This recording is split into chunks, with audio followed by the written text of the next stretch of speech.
저는 이은혜라고 합니다. 오늘 다말과 권력형 성폭력에 대해서 여러분과 함께 이야기 나눠보려고 하는데요. 올해 2020년 7월에 구약학자들, 여성 구약학자들이 함께 모여서 구약성서에 나타난 성폭력, 또 그 성폭력 사건을 권력과 연결해서 이렇게 이제 연구한 그런 논문들을 함께 모아서 저희들이 책을 하나 냈어요. 그 중에 이제 저희가 다말에 관해서 이렇게 썼는데요. 이 다말에 관한 이야기는 우리 YWCA하고 같이 또 젊은 청년들하고 함께 또 성경 나누기에서 함께 나누었던 그런 말씀을 제가 또 이제 학문적으로 좀 연구해서 논문형으로 이렇게 썼던 것들을 또다시 이렇게 책으로 나왔는데요. 구약성서는 굉장히 폭력적인 책들이죠. 그런데 그 폭력이 권력과 상관이 있다 라고 하는 것을 이 책에서는 이야기를 하고 있어요. 그래서 특히나 이제 폭력이라고 하는 것은 권력, 권위와 밀접하게 연결이 되어 있는데 구약 시대에는 그 권력은 이제 가부장제 그리고 왕권하고 아주 밀접하게 관련이 있다라고 이렇게 할 수 있을 것 같아요. 특히 고대 이스라엘에서는 아버지 중심 그리고 남성 중심의 가부장적 사회 구조와 질서, 이게 이제 권력의 중심인데요. 그러다가 이제 이스라엘 역사에서 왕권이 들어서면서 사실은 그 권력이 제도적인 권력이 됩니다. 그래서 그런 사회 속에서 여성에 대한 폭력, 특히나 이제 성적인 폭력이 이루어진다라고 이야기를 할 수가 있을 것 같아요. 그런데 구약성서에서는 왕권에 대해서 굉장히 많이 비판을 해요. 사무엘도 이제 그 왕권이 사실 너희를 종으로 만들 것이다 이렇게 얘기를 하고, 세금, 토지, 압수, 징병, 강제노동 이런 것들을 통해서 빼앗을 것이다 이렇게 얘기를 하거든요. 그러니까 주종 관계, 주인과 종의 관계가 될 것이다 이렇게 경고를 합니다. 그럼에도 불구하고 이스라엘 사람들은 왕을 요구하고 왕권 제도를 요구를 하거든요. 그래서 이제 왕 제도가 세워지는데 이스라엘 역사에서 그 강력한 왕권은 다윗으로부터 시작됐다고 볼 수가 있습니다. 그래서 오늘 이야기할 이 다말에 관한 이야기, 사무엘하 13장에 나오는 이야기는 특히나 다윗 왕궁에서 벌어지는 끔찍한 성폭력 사건이라고 이렇게 이야기를 할 수가 있습니다. 그러니까 중앙 집권적인 왕권, 강력한 왕권, 또 아버지, 남성, 연장자의 권위를 우선시하는 가부장적 질서와 제도 위에 마련된 그런 왕권을 중심으로 한 사회 속에서 여성의 몸, 정신, 그리고 그의 삶이 얼마나 폭력적으로 짓밟혀지는지를 이 사무엘하 13장은 이야기를 하고 있습니다. 저는 이제 다말 이야기라는 제목을 붙였는데요. 이 문학적인 맥락을 보면은 다윗의 왕위 계승사라고 하는 맥락 속에 놓여 있습니다. 그러니까 다윗으로부터 솔로몬으로 왕위가 계승되는 그런 과정 속에서 그 압살롬과 암논의 그 왕권 다툼이 이제 나타나면서 그 중에 이제 이 다말과 암논의 그 사건이 들어가 있는데요. 대부분 이것을 비극적인 러브 스토리다 이렇게 이야기를 하고 있거든요. 사실은 그리고 이제 그걸 또 심리적이고 정치적인 관계로만 이해하려는 이런 해석 경향이 많이 있습니다. 근데 저는 이제 이 논문에서 이 본문을 피해자 중심으로 읽어야 된다라고 하면서 이 다말을 주인공을 삼아서 이렇게 읽는 것이고요. 그 다음에 이 사무엘하 전체, 이걸 이제 신명기 역사 속에 들어있는 책인데, 이 신명기 역사 속에서 이 본문이 가지는 신학적인 의미는 무엇인가를 이제 글에서는 이야기하고 있습니다. 이 본문은 남성 중심적이고 공동체 중심적인 해석이나 은유적 해석에서 벗어나서 피해자 여성 중심으로 다시 서술되고 해석되어야 합니다. 그리고 이 사건이야말로 이스라엘 역사에서 왕정 그리고 다윗 왕권에 대한 그런 비판적인 관점을 드러내고 결국은 이스라엘 왕정이 이제 부정적인 결말을 맞이하게 되는 원인을 제공하는 사건이다. 이렇게 이제 해석을 할 수가 있습니다. 사무엘하 13장을 보면은 우선 이제 다말을 소개하고 있습니다. 그런데 그 다말은 다윗의 딸이거든요. 그런데 이제 다말에 대해서 어떻게 소개하고 있냐면 압살롬의 누이라고 소개를 하고 있어요. 다윗이 여러 아내가 있었고 이제 그 아들들도 여럿 있었죠. 그런데 이제 그 중에 이제 큰 아들은 이제 암논이고 그 다음에 다른 아들이 압살롬인데 그 압살롬의 누이가 바로 이제 여동생이죠. 여동생이 다말이라는 여자였습니다. 그러니까 왕의 딸이니까 공주죠. 그런데 다윗의 딸이라고 얘기하지 않고 압살롬의 누이라고 이야기를 하고 있어요. 그런데 이복 오빠죠. 암논이 그 다말을 사랑했다. 이렇게 성경에 되어 있습니다. 그런데 그 다말에 대한 그 묘사는 사실은 아름답다, 야파라고 하는 유일한 설명은 바로 야파밖에 없습니다. 아름답다. 근데 그 아름다운 것이 그 암논이라는 이복 오빠가 그 다말을 사랑하는 이유가 됩니다. 그런데 아름답고 결혼하지 않은 그 다말을 암논이 사랑해서 병이 나요. 근데 어쩌지 못해서 병이 난다. 이렇게 되어 있습니다. 그러니까 결국은 그 사랑한다라고 하는 것이 그를 인격적 대상으로 보고 이렇게 정말 마음속 깊이 진정한 마음으로 사랑했다라기보다도 성적인 대상으로 성적으로 그를 소유하고자 하는 그런 욕망으로부터 비롯된 것이라고 이야기를 할 수가 있겠습니다. 그 본문 안에서는 암논이 그 다말 때문에 여동생 때문에 이제 병이 나니까 그 옆에 있는 사촌이 요나답이라는 사촌이 그에게 이제 꾀를 알려줍니다. 지혜를 알려주죠. 그가 사실은 굉장히 이제 지혜로운 간교한 자라고 나와 있는데요. 그에게 이제 방법을 알려주는 거죠. 아버지 다윗에게 말해서 그 여동생으로 하여금 너를 간호하게 해라. 음식을 만들어 먹게 하라고 이야기를 합니다.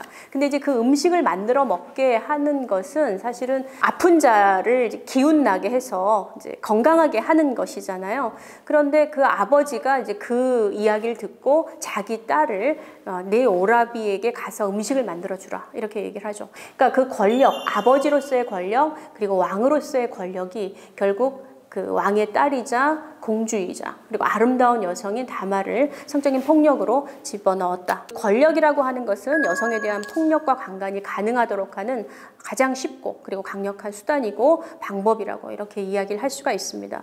그런데 이제 사건을 보면은 이제 다말은 그 말에 순종합니다. 왜냐하면 왕이자 아버지의 명령이 있으니까 오라버니에게 가서 이제 그것을 만들어 주는데요. 그 앞에서 만들라고 합니다. 이제 이거를 이제 제가 시선 강간이라는 용어를 썼는데요. 그의 눈앞에서 그것을 만들게 해요. 그 오빠는 그 여동생을 성적 대상으로 여겨서 사실은 그 눈앞에서 그 여동생이 음식을 만드는 것을 보고 싶어 하는 겁니다. 그래서 그 음식을 만드는데 음식을 만들고 나니까 이제 다른 사람들을 다 물러가게 하고 이제 자기에게 침실로 와서 자기에게 그 음식을 먹여달라 이렇게 요구를 합니다. 그 여동생은 그 말을 따르는 것이죠. 그 우리 사회의 강간 사건하고 이렇게 비교를 해보면 우리가 어떤 사건이 일어났을 때 그 피해자에게서 원인을 찾는 경우가 굉장히 많습니다. 다말은 왜 예뻤어요? 왜 아름다워서? 하필이면 왜 그 여자는 아름다웠냐고요. 그리고 아버지가 가라고 한다고 거길 가냐?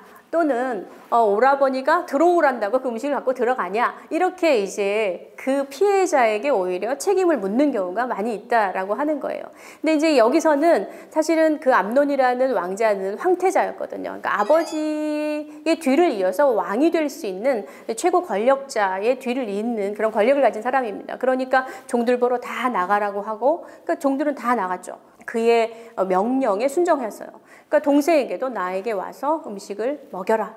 들어가는데요. 음식을 가지고 들어가는데 가자마자 이제 그 암논이 그 여자를 붙잡습니다. 붙잡아서 함께 동침하자. 이제 그 성경 말씀을 보시면 이렇게 되어 있습니다. 그 암논이 다말을 붙잡고 나의 누이와 와서 나와 동침하자 이렇게 되어 있습니다. 이게 개역 성경이에요. 그러니까 사실은 그의 행동과 말에 다 그 범죄 사실이 거기 들어있는데요. 이미 붙잡았습니다. 완력을 통해서 그를 붙잡았고 나의 누이야 이렇게 얘기를 하는 데 있어서 이미 그는 범죄 사실을 이야기하고 있습니다. 자신의 동생을 강간하려고 하고 있는 겁니다. 그리고 나와 동침하자 이렇게 동의를 구하는 것 같지만 이미 그를 붙잡았고요. 원치 않는 그런 성적 폭력을 저지른다 이렇게 이야기를 하고 있습니다. 그런데 이제 그 사건 속에서 그렇게 이제 그 오빠가 그 여자를 완력으로 붙잡은 그런 상황 속에서 그 다말은 그 오빠하고 이제 대화를 합니다. 이런 악한 일은 이스라엘에서 마땅히 행하지 못할 것이니 이 어리석은 일은 행하지 말라. 그것이 이제 이 책의 제목이 되었는데요. 내가 이 수치를 지니고 어디로 가겠느냐? 너도 이스라엘에서 어리석은 자 중에 하나가 되리라. 이렇게 그러니까 말을 합니다. 이 다말의 말은 암논의 완력하고 굉장히 이제 대비가 되는 그런 구절이거든요. 그의 말은 굉장히 단호하고 분명한 거절입니다. 하지 말아라 라고 하는 거예요. No 라고 분명하게 이야기를 하는데요. 그러면서 이제 이것은 너에게 있어서도 어리석은 일이고 나도 수치스러운 일이 된다 라고 하는 것을 분명히 밝힙니다. 그러니까 사실은 구약성서에서도 어떤 상황을 정확하게 판단하고 그 상황에 맞는 행동을 하도록 요구하는 것, 어리석은 일을 할 것 같은 사람에게 지혜로운 방법을 알려주는 것이 바로 지혜, 히브리어로 호크마라고 하는데요. 그 지혜의 역할입니다. 그렇다고 본다면 다말의 말은 지혜 자체죠. 그래서 그 상황을 중단하게 하고 더 현명한 길을 가도록, 그 어리석은 일을 더 이상 하지 않고 현명한 일을 하도록 알려주는 것이 바로 이 다말의 역할이라고 볼 수가 있습니다. 그럼에도 불구하고 암논은 그의 말을 듣지 않습니다. 그래서 그 말을 듣지 않고 그녀보다 힘이 셈으로 그녀를 욕보이고 억지로 그녀를 눕혔다. 이렇게 되어 있습니다. 이건 제가 사역한 건데요.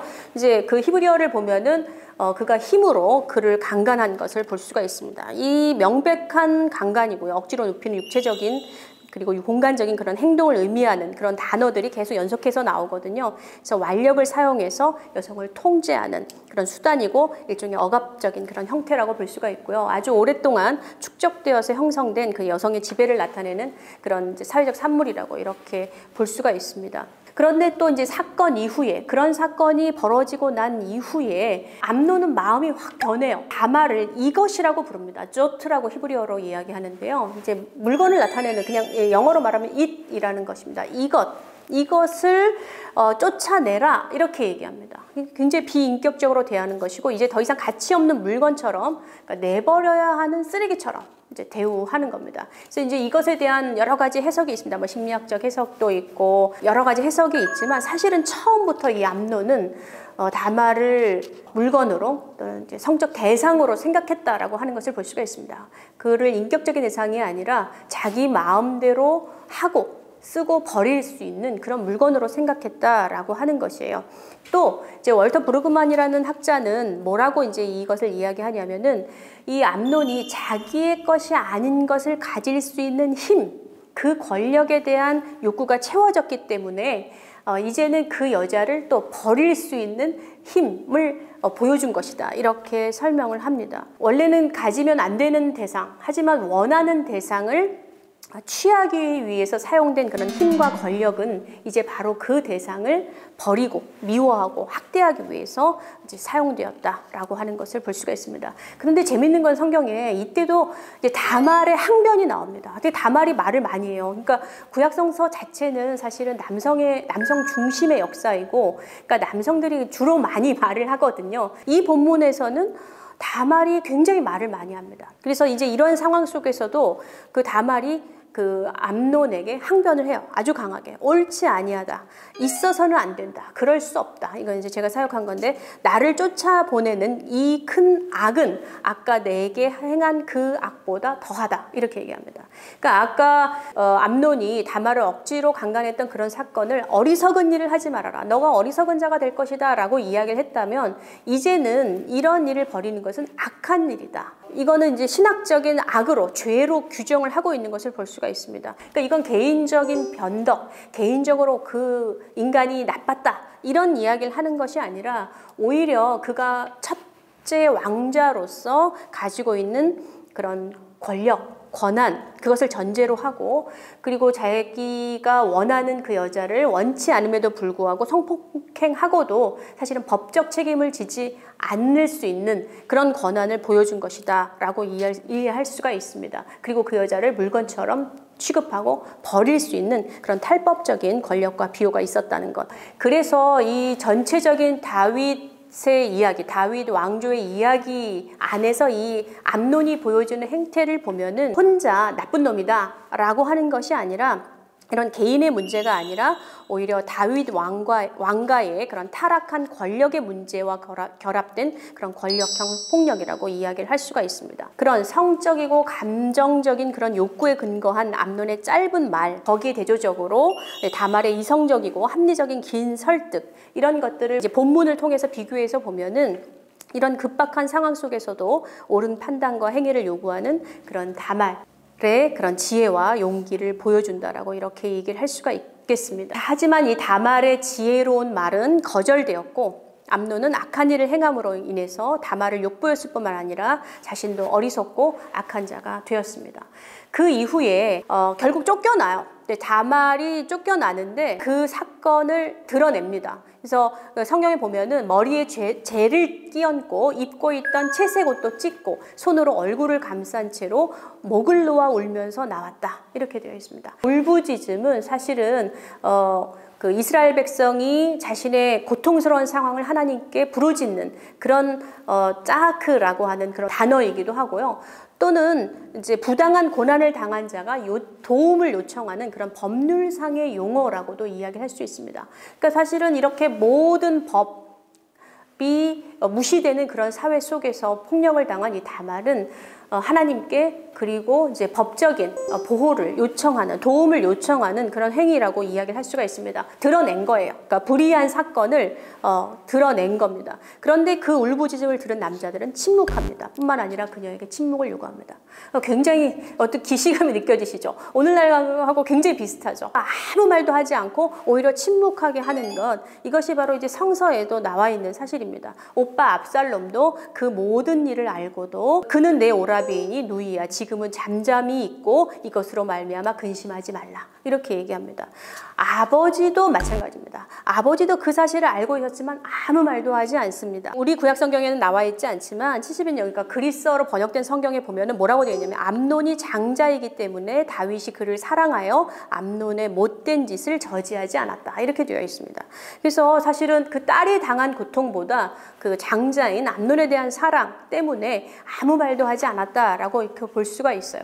그러니까 여기서 이제 그 다말을 둘러싼 수많은 주변의 남자들, 자신의 누이 동생이지만 성적 대상으로 여기서 욕망했고 또 그 잘못을 실현했던 왕자 암논, 그리고 계략을 꾸며서 그 암논에게 그의 욕망을 실현시킬 수 있도록 기회를 제공한 사촌 형제 요나답, 그리고 자신의 딸을 범죄의 위협에 몰아넣었을 뿐만 아니라 결국 일어난 성폭력 사건에 대해서도 침묵하고 아무런 행위도 하지 않음으로써 상처 입은 딸을 외면하고 가해자 아들 편을 든 그런 아버지 다윗, 그리고 모든 일을 다 알고 있음에도 불구하고 가족관계임을 상기시키며 지금은 아무 말도 하지 말고 가만히 있으라는 오빠 압살롬, 이 모든 남자들은 다말에게 행해진 그런 끔찍한 성범죄의 공범자들이다, 이렇게 이야기를 할 수가 있습니다. 사실은 그 이후에 다말에 대한 기록은 더 이상 나오지 않습니다. 그런데 재미난 것은 나중에 이제 한 2년 뒤에 그 압살롬이 그 암논을 죽이거든요. 여동생에 대한 복수행위다, 뭐 어떤 정치적이고 어떤 심리적인 뭐 그런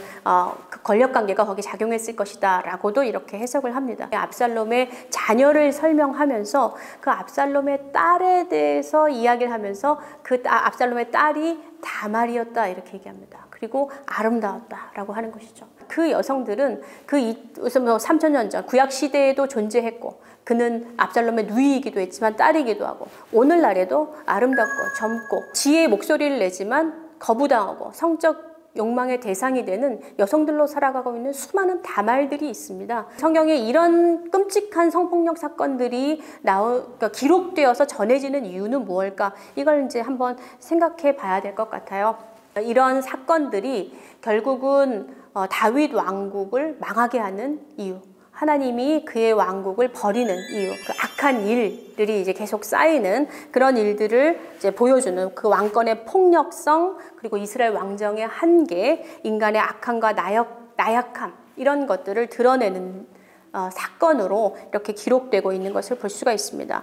이런 증언들, 그러니까 구약 성경에 나타난 이러한 증언은 그 권력을 가진 남자들의 범죄를 고발하고 그리고 피해를 입은 여성들의 고통과 아픔을 기억하고 그리고 공감하게 합니다. 성서 본문들은 과거 3000년 전쯤에 이스라엘 땅에서 행해졌던 일들이 오늘날에도 우리 사회에서 그리고 심지어 교회 안에서도 여전히 자행되고 있고, 그 여성에 대한 비하와 편견은 물론 여성을 성적 대상으로 보고 함부로 성적 폭력을 가하는 우리 사회의 모습을 비판적인 시각에서 바라볼 수 있게 합니다. 모든 종류의 권위와 권력에 의해서 저질러지는 성폭력은 야훼 하나님이 보시기에 악한 일이기 때문이고 그 결과는 결국 개인과 공동체 모두에게 불행하고 비극적인 것이었다는 것을 역사적인 교훈으로 삼아야 될 것입니다. 네, 여기까지입니다. 감사합니다.